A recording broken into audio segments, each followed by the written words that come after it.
Okay, magandang umaga po sa inyo lahat mga brothers. Kung nakikita nyo po itong aking maliit na kulungan, ang napapansin nyo po dito, naka-open itong ating kulungan. Ayan. Di po siya katulad nung style na yung mga nasabi po natin traditional style na yung bakod ng hollow block. So may hollow block dito, may hollow block dun sa bandang harapan, may hollow block dun sa gilid, tapos may hollow block din dito sa bandang likuran. So dito mapapansin nyo, nakalagay lang yung kanilang pen, yung kanilang ipitan, nakalagay ito, pero maluwag ang galawan. So sa ganito kasing pamamaraan mga brothers, hindi nag-i-stack diyan yung mga lamok, kasi ang lamok wag madilim, lalo na po kung pader talaga yan. Yun ang aking naisip kaya hindi ko po ganun style ang aking pinagawa. Unang-una, madilim yan dahil kung ikot ng pader, kahit na mababa lang po yung pader natin ilagay, madilim pa rin yan. Pangalawa, medyo mahirap linisin yung ganun kasi ikot ng pader, mga sulok-sulok nila, hindi natin basta-basta makikita.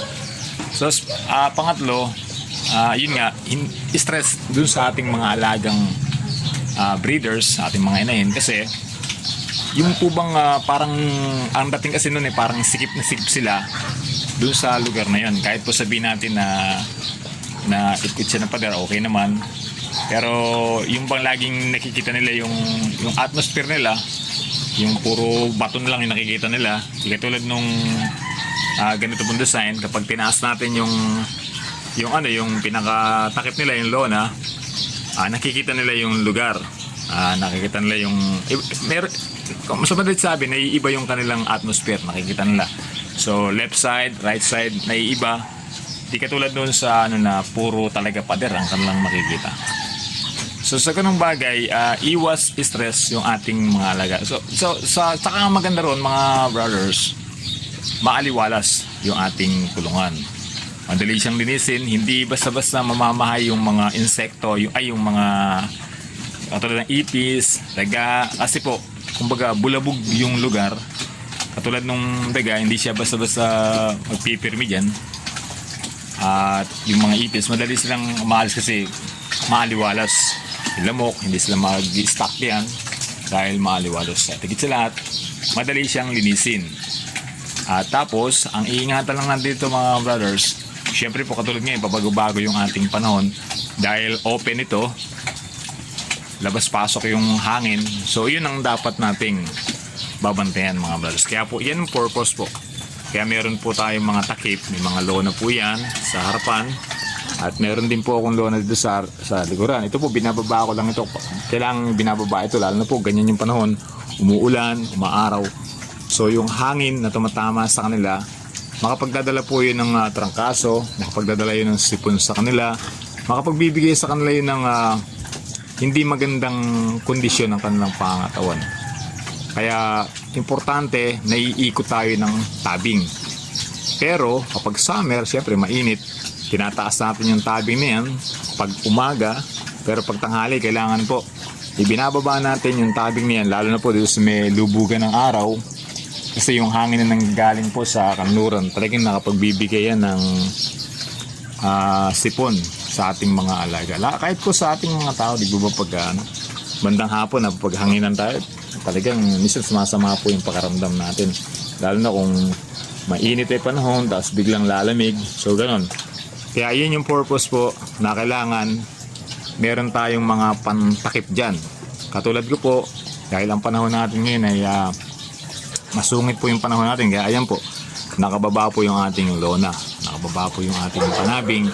So yung hangin hindi basta-basta tumatama dito na directly sa ating mga alaga, pero may hangin hindi po pumapasok dyan para presko sila. Kaya lang hindi talaga sila bugbog na bugbog sa tama ng hangin. Yun ang aking purpose, kaya po meron tayong mga lona dyan sa paligid ng ating kulungan. Kahit na siya ay naka-open, maaliwalas tingnan, pero meron tayong depensa laban sa hangin.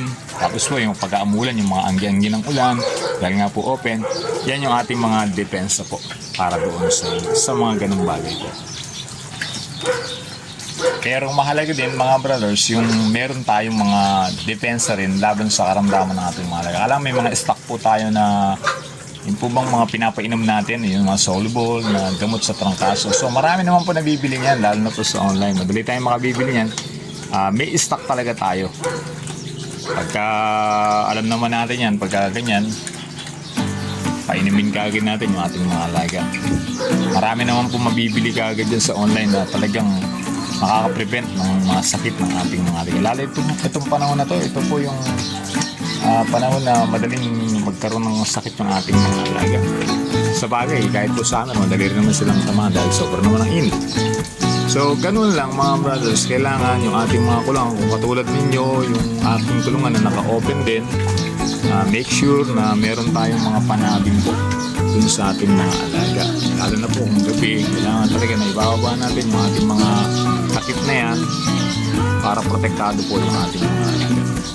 Yun lang mga brothers, at sana po ay nabigyan ko kayo ng tip ulit sa ating pag-aalaga ng ating mga alagang baboy, lalo na po sa ating mga inahin. At marami pa po tayong pag-uusapan patungkol sa pag-aalaga natin ng hayop, lalo na po especially sa ating mga alaga pang breeders.